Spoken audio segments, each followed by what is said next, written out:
നമ്മളിൽ 90% പേരും ഇരുന്ന് ജോലി ചെയ്യാൻ ഇഷ്ടപ്പെടുന്നവരാണ് അല്ലേ? ഏറ്റവും കംഫർട്ടബിൾ ആയിട്ട് വലിയ വേർപ്പൊന്നുമില്ലാതെ ഇരുന്ന് 8, 10, 12 മണിക്കൂർ നമ്മൾ ജോലി ചെയ്തെന്ന് വരാം.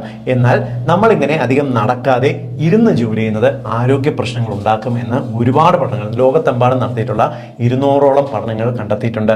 ഈ പഠനങ്ങൾ പറയുന്നത് നമ്മൾ അത്യാവശ്യം ഇരിക്കുക, കൂടാതെ നടക്കുകയോ ഓടുകയോ ബാക്കിയുള്ള കാര്യങ്ങൾ ചെയ്യാതെ തുടർച്ചയായിട്ട് ഇരിക്കുന്നത്, അതായത് ദിവസത്തിൽ 10 മണിക്കൂറെങ്കിലും ഇരുന്ന് ജോലി ചെയ്യുന്നവരുണ്ടെങ്കിൽ, അതിപ്പോൾ ഇരുന്ന് ജോലി ചെയ്യണമെന്ന് മാത്രമല്ല കേട്ടോ, വീട്ടിൽ ചാരി ഇരുന്ന് TV കാണുന്നവരായിക്കോട്ടെ, നമ്മൾ കമ്പ്യൂട്ടറിന്റെ ഫ്രണ്ടിൽ ഇരിക്കുന്നവരായിട്ട് വെറുതെ അലസമായിട്ട് ചാരി ഇരിക്കുന്നവർ, ഇതെല്ലാം ഇരിക്കുന്നതാണ്. നമ്മളൊരു ബോംബ് എടുത്തു വെച്ചാൽ അതിന്റെ മുകളിൽ ഇരിക്കുന്ന പോലെ എന്നാണ് ഈ ഇരിക്കുന്ന ശീലത്തിനെ പറ്റി ഇപ്പോൾ വൈദ്യശാസ്ത്രത്തിൽ പഠനങ്ങൾ തെളിയിച്ചിട്ടുള്ള കാര്യങ്ങൾ കൊണ്ട് പറയുന്നത്.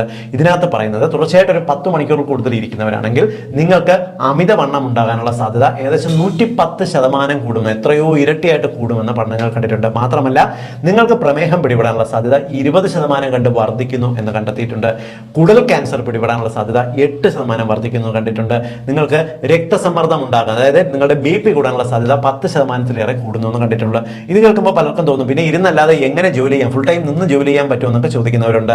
നിങ്ങളൊരു 15 മിനിറ്റ് ഇരിക്കുകയാണെന്നുണ്ടെങ്കിൽ 1 മിനിറ്റ് എഴുന്നേറ്റ് ഒന്ന് നടക്കുക, ഒന്ന് നിവർന്ന് നിൽക്കുക, എന്തെങ്കിലും ഇഷ്ടമുള്ള കാര്യങ്ങൾ 1 മിനിറ്റ് കൊണ്ട് ഒന്ന് റിലാക്സ് ചെയ്യാൻ നോക്കുക, വീണ്ടും ഇരിക്കുക.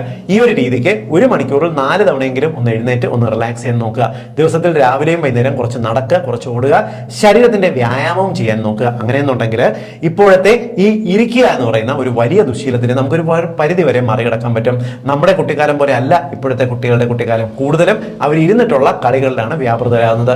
ഈ കുട്ടികളെ ഇപ്പോഴേ ഇത്തരത്തിലുള്ള ഒരു മാറ്റം കൊണ്ടുവന്നില്ലെന്നുണ്ടെങ്കിൽ ഉറപ്പായിട്ടും ഒരു 20-25 വയസ്സാകുമ്പോൾ തന്നെ ഈ കുട്ടികളെല്ലാം രോഗികളാകുന്ന ഒരു അവസ്ഥ വരും. ഇത് ഇപ്പോഴത്തെ ന്യൂ ജനറേഷന്റെ അറിവിലേക്കായിട്ട് നിങ്ങളൊന്ന് ഷെയർ ചെയ്യൂ. വളരെ പ്രധാനപ്പെട്ട ഒരു അറിവാണ്.